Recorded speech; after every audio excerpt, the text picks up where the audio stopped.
Meeting पार्टीत मला खूप कंटाळा आला होता. त्यामुळे बाहेर जाऊन थोडा वेळ लॉबीतल्या थंड हवेचा आस्वाद घ्यावा असा विचार करून मी लॉबीत पोहोचले. तिथे खरोखरच छान वाऱ्याची झुळूक होती. तेव्हा अचानक मी माझ्या बहिणीकडे पाहिले, जिने नुकतेच त्याच हॉटेलमध्ये प्रवेश केला होता. मी तिला पाहून दंग झाले, कारण माझ्या बहिणीने सांगितले होते की ती 2 दिवसांसाठी शहराबाहेर जात आहे. मग ती इथे काय करत होती?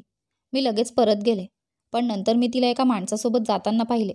तो माणूस माझ्या बहिणीशी काही बरोबर करत नव्हता. तो इकडे तिकडे माझ्या बहिणीला स्पर्श करत होता. हे सर्व मला खूप विचित्र वाटले. त्या माणसाने माझ्या बहिणीला लिफ्टमध्ये नेल्याबरोबर लिफ्टमध्येच तिच्यासोबत सर्व काही केले. असा निर्लज्जपणा पाहून मला धक्काच बसला. माझे नाव करिश्मा आहे. आज माझा MBAचा निकाल लागताच मी माझ्या आईबाबूजींना म्हणाले की आता मला बाहेर जाऊन नोकरी करायची आहे आणि माझ्या मोठ्या बहिणीलाही मदत करायची आहे. कारण आजवर माझ्या मोठ्या बहिणीने घराच्या खूप जबाबदाऱ्या पार पाडल्या आहेत. पण आता मला माझ्या बहिणीच्या जबाबदाऱ्या कमी करायच्या आहेत, जेणेकरून ती स्वतःवर थोडं लक्ष केंद्रित करू शकेल. आईबाबांनाही माझे म्हणणे आवडले आणि म्हणून त्यांनी मला शहरात माझ्या बहिणीकडे जायला सांगितले. खरे तर मी आणि माझी बहीण कविता, आम्ही दोन्ही मुली आमच्या आईवडिलांची मुले आहोत. आम्हाला भाऊ नाही. आम्ही गरीब कुटुंबातील आहोत. माझी बहीण अनेक वर्षांपासून दुसऱ्या शहरात राहते. ती मॉडेलिंगचे काम करते आणि माझ्या घराचा आणि आमच्या शिक्षणाचा सर्व खर्च ती स्वतः उचलते.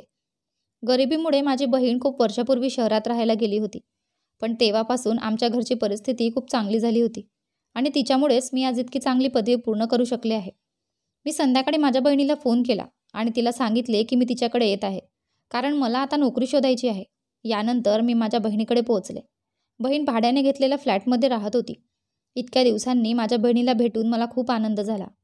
मला भेटल्यावर माझ्या बहिणीलाही खूप हायसे वाटले. 3-4 दिवस आम्ही दोन्ही बहिणी खूप बोलायचो, कारण बहिणीला पण कामातून सुट्टी होती आणि कविता दीदीने मला वेगवेगळ्या गोष्टी बनवून खायला दिल्या आणि मग मला शहरात फिरवायला पण नेले. यानंतर मी शहरातील मोठ्या कंपन्यांमध्ये अर्ज करण्यास सुरुवात केली आणि लवकरच मला शहरातील एका मोठ्या कंपनीत नोकरी मिळाली, कारण माझी मुलाखत खूप चांगली झाली. शहराचे वातावरण गावातील वातावरणापेक्षा खूप वेगळे आहे आणि शहरातील लोकही खूप विचित्र आहेत. कधी कुणी खूप छान वाटलं तर कधी कुणी खूप विचित्र वाटतं. पण आता मला या सगळ्यांची सवय झाली आहे, कारण MBA करत असताना शहरातल्या लोकांशी खूप संवाद झाला. मी समोरासमोर आले होते, त्यामुळे आता मला चांगलंच कळायला लागलं होतं कोण कधी तुमचा फायदा घ्यायचा आणि कोणाला खरंच तुमचं भलं करायचं असतं. तर दुसरीकडे दीदी ही प्रत्येक वेळी तिच्या शूट्समध्ये जायची. मला तिच्या कामाबद्दल खूप उत्सुकता होती. मला वाटायचे या सगळ्यात दीदीला खूप मजा येत असावी, कारण तिला रोज नवीन नवीन कपडे घालायला मिळायचे आणि खूप मेकअप करायला मिळायचा. मला पण नवीन कपडे घालायला आणि मेकअप करायला खूप आवडायचे, पण मेकअप कसा करायचा हे मला कधीच कळाले नाही. एक दिवस मी ऑफिसमधून परत आले तेव्हा मला दिसले की माझी बहीण तयार होऊन कुठेतरी जात होती. मी दीदीला विचारले की ती कुठे जात आहे. तिने सांगितले की ती तिच्या नवीन शूटला जात आहे.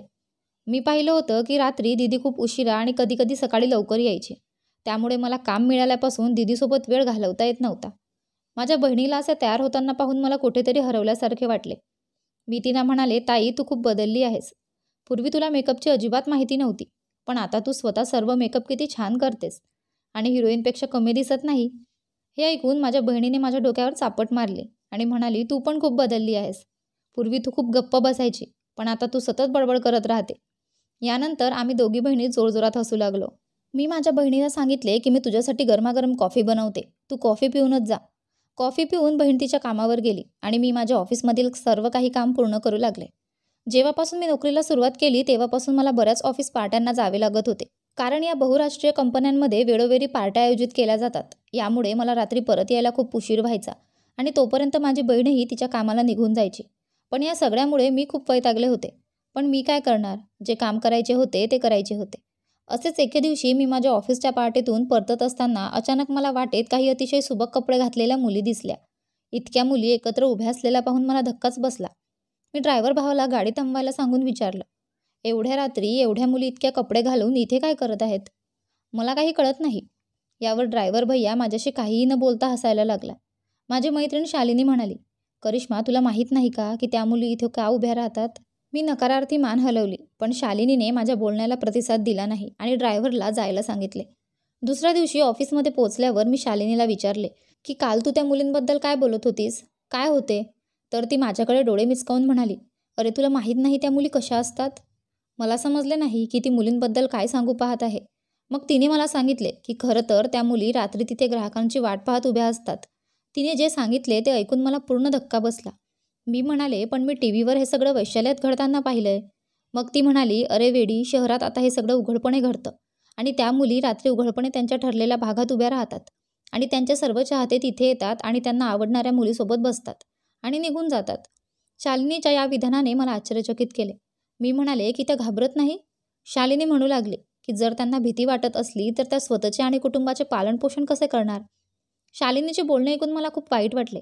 मला माहीत नाही की त्या गरीब मुली कोणत्या मजबुरीतून जात असाव्यात की त्यांना असे निंदनीय काम करावे लागले.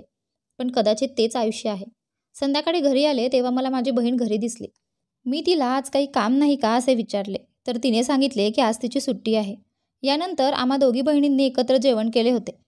मग मी तिला कालचे पाहिले होते ते सांगितले. माझे बोलणे ऐकून बहिणीच्याही डोळ्यात पाणी आले.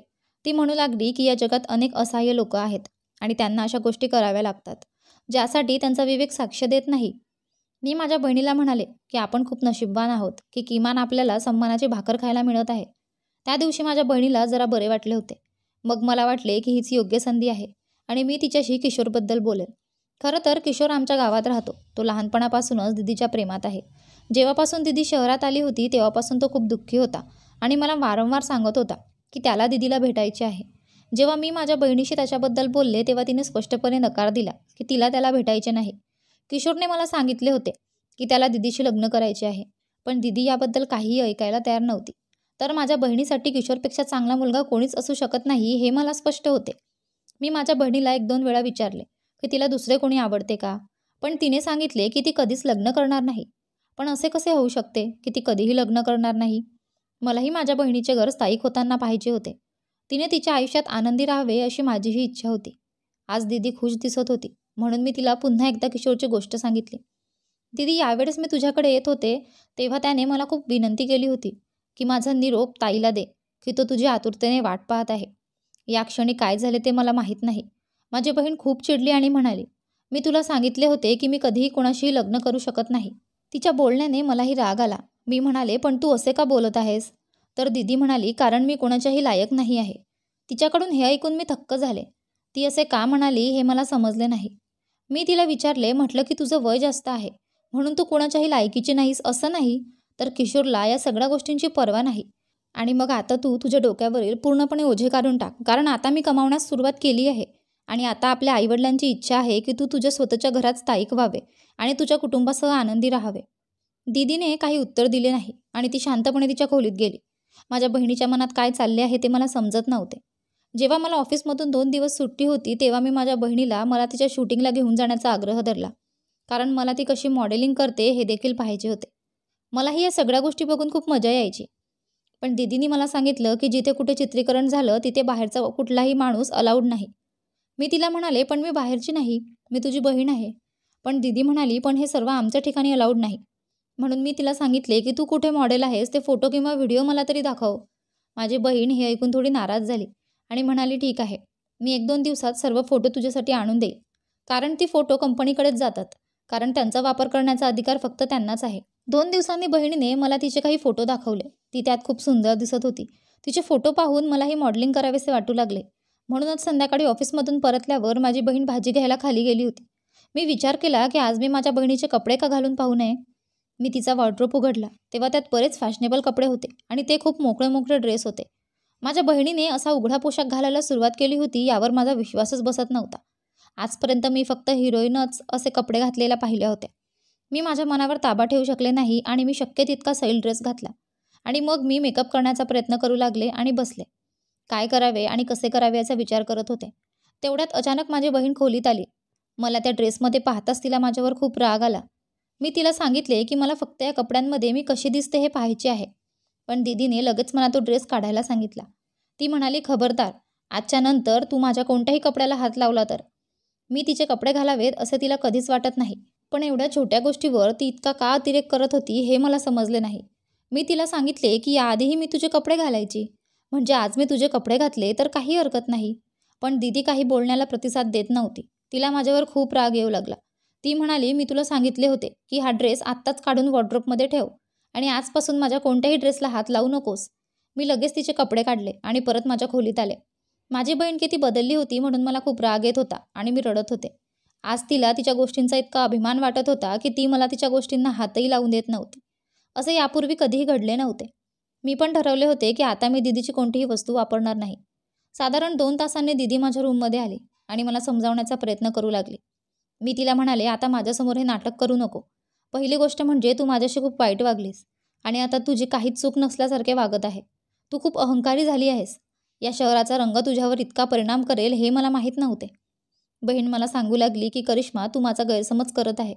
मी तुला फक्त नकार देत होते कारण तो ड्रेस मला कंपनीने दिला आहे आणि तो खूप महागडा ड्रेस आहे.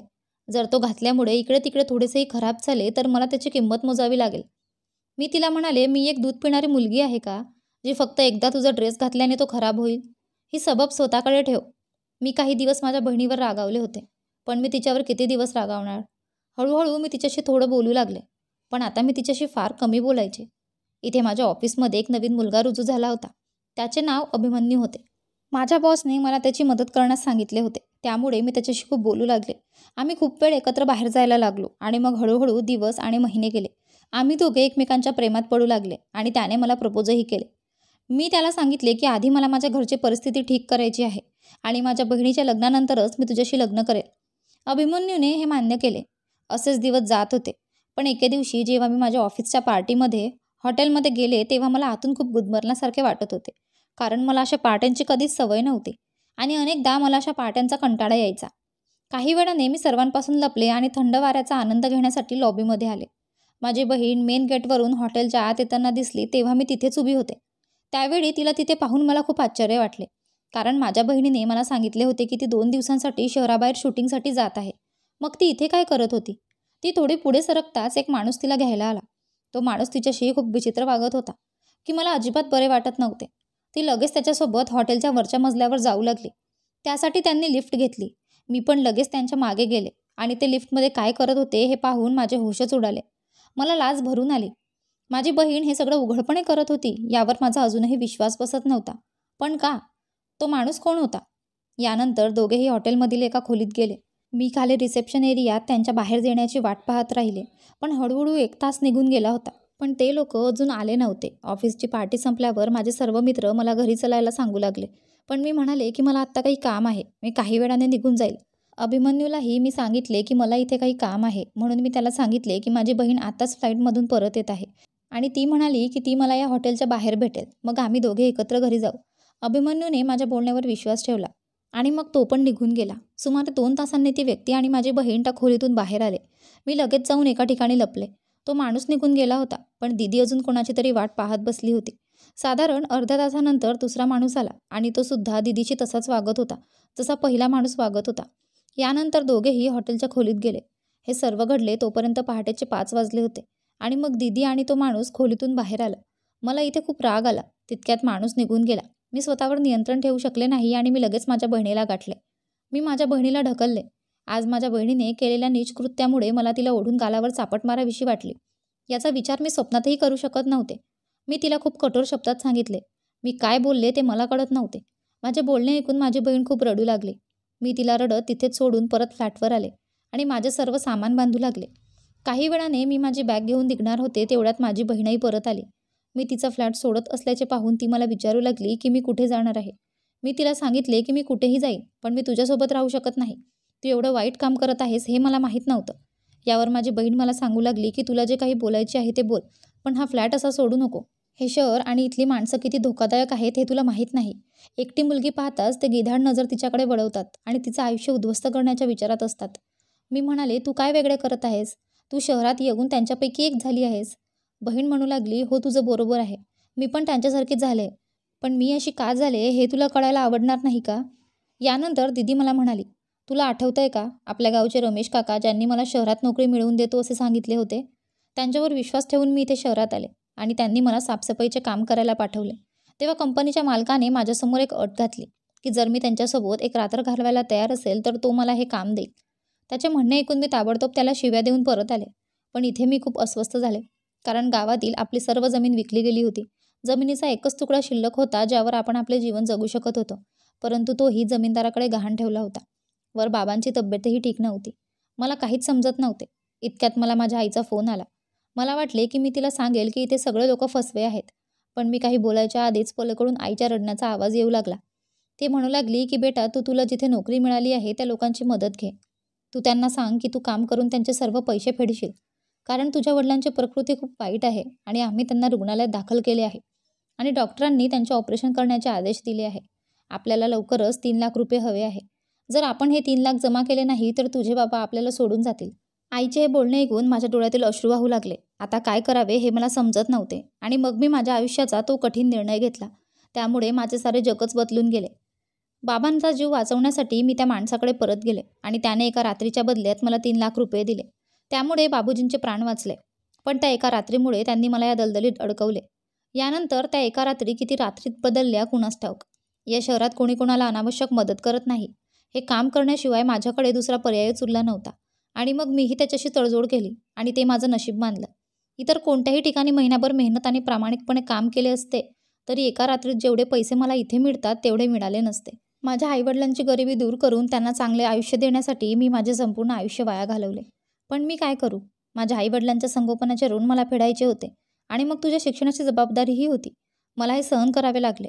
बहिणीचे म्हणणे ऐकून मी डसाडसा रडू लागले आणि तिला मिठी मारली. ती मला म्हणू लागली, करिश्मा, मी खरं सांगते, ज्या दिवसापासून मी हे सगळं करायला सुरुवात केली आहे आजपर्यंत मी शांत झोपले नाही. मी खूप थकते आहे. पण मी काय करू? आता या दलदलीत मी इतकी अडकले आहे की त्यातून बाहेर पडणे माझ्यासाठी अशक्य आहे. मी माझ्या बहिणीला सांगितले की काहीही अशक्य नाही. अजिबात काळजी करू नको. आजपासून तू हे सर्व करणार नाही. आता तुझी बहीण सर्व जबाबदाऱ्या उचलण्यास सक्षम झाली आहे आणि आता आपल्याकडे पैशांची कमतरता नाही. तू गावी परत जा. किशोर किती दिवस तिकडे तुझी वाट पाहत होता कोणास ठाऊक. बहीण म्हणू लागली की मी तुला लग्नासाठी वारंवार नकार देत आहे, कारण मी किशोर काय, मी कुणाशीही लग्नाच्या लायक नाही आणि मग किशोरचे खरे प्रेम मिळवण्याच्या लायकीचे तर अजिबातच नाही. त्याला तर अशी मुलगी मिळावी जी पूर्णपणे स्वच्छ असेल आणि तिच्या पाठीवर कुसडही नसेल. माझ्यासारखे घाणेरडे झाकलेले नाही. मी माझ्या बहिणीला सांगितले की तू स्वतःसाठी वापरत असलेल्या शब्दांची काळजी घे. तू जे काही केलेस ते आमच्यासाठी केलेस. मी माझ्या बहिणीला सांगितले की आपण उद्याच गावी परत जाऊ. ताई बोलू लागली की मी गावी परत जाऊ शकत नाही, कारण मी आईबाबांना काय तोंड दाखवू. माझ्या आयुष्यातील हे काळे सत्य मला कधीही सोडणार नाही. मी तिला समजावण्याचा प्रयत्न केला. तू एकदा किशोरशी लग्न कर, सर्व काही ठीक होईल. पण दीदी लग्न करायला तयार नव्हती. ती म्हणाली, मी तुला सांगितले की मी त्याच्या लायक नाही. दीदींनी हेच सांगितलं होतं. तर मागून कुणीतरी म्हटले, तू नेहमीच माझ्यासाठी लायक होतीस. मागे वळून पाहिलं तर मागे किशोर उभा होता. त्याला तिथे पाहून आम्हा दोघांनाही धक्काच बसला. किशोर अचानक तिथे कसा आला हे आम्हाला समजले नाही. म्हणून त्याने सांगितले की दीदी त्याला भेटायला गावी जात नव्हती, म्हणून तो तिची वाट पाहून थकला होता आणि त्यामुळे तो स्वतः शहरात आला होता. मी त्याला खूप आधी सांगितले होते की दीदीचा पत्ता काय आहे आणि आमच्या फ्लॅटची एक डुप्लिकेट चावी आम्ही चटईखाली ठेवतो आणि त्यामुळेच तो फ्लॅटच्या आत केव्हा आला हे आम्हाला कळालेही नाही. आमचे बोलणे किशोरने ऐकले होते. तो दीदीच्या पायाजवळ बसला आणि तिचे दोन्ही हात धरून म्हणाला, कविता, तू फक्त माझ्यासाठी बनली आहेस. दीदी म्हणाली, पण तुला माहीत नाही की माझ्यासोबत किती लोक. दीदीने हे बोलताच किशोरने दीदीच्या तोंडावर हात ठेवला. तो म्हणाला, मला याने काही फरक पडत नाही. मला एवढंच माहीत आहे की माझं तुझ्यावर प्रेम आहे, तुझ्या आत्म्यावर प्रेम आहे आणि माझ्यासाठी तू नेहमीच तीच कविता आहे जिच्याशी मी लहानपणापासून लग्न करण्याचे स्वप्न पाहिले होते. बहिणीने किशोरला मिठी मारली आणि डसाडसा रडू लागली. यानंतर आम्ही सर्व गावाकडे परतलो. मी माझ्या ऑफिसमधून काही दिवसांची रजा घेतली आणि त्या दरम्यान आम्ही सर्वांनी मिळून दीदी आणि किशोरचे लग्न केले. आज दीदी गावात किशोरसोबत आनंदाने आयुष्य जगत आहे. किशोरच्या मदतीने ती हळूहळू तिचा वाईट भूतकाळ विसरण्याचा प्रयत्न करत आहे. आता मी माझ्या वाटेला आलेल्या जबाबदाऱ्या पूर्ण करू शकेन, म्हणून मीही शहरात परतले आहे. माझ्या बहिणीने आमच्यासाठी खूप मोठा त्याग केला, ज्यासाठी मी आयुष्यभर तिची ऋणी राहील. मित्रांनो, गरीब असणे हे या जगात सर्वात मोठे पाप आहे. जर तुम्ही गरीब असाल तर प्रत्येकजण तुम्हाला किडा समजतो, तुमचा फायदा घेण्याचा प्रयत्न करतो. म्हणूनच आज जो श्रीमंत आहे तो अधिक श्रीमंत होत आहे आणि जो गरीब आहे तो अधिक गरीब होत आहे. आपल्याला माणसाचा जन्म निव्वळ नशिबाने मिळतो. म्हणूनच आपण आपली माणुसकी नष्ट करू नये, तर लोकांना मदत केली पाहिजे, जेणेकरून लोकांचा माणुसकीवरचा विश्वास उडू नये. तुम्हाला काय वाटते कमेंट करून नक्की सांगा. तुम्हाला कथा आवडली असेल तर व्हिडिओला लाईक करा. चॅनलवर नवीन असाल तर चॅनलला सबस्क्राईब करा आणि हो, नोटिफिकेशन बेल दाबा, जेणेकरून पुढील व्हिडिओची अपडेट तुमच्यापर्यंत सर्वात आधी पोहोचेल. धन्यवाद.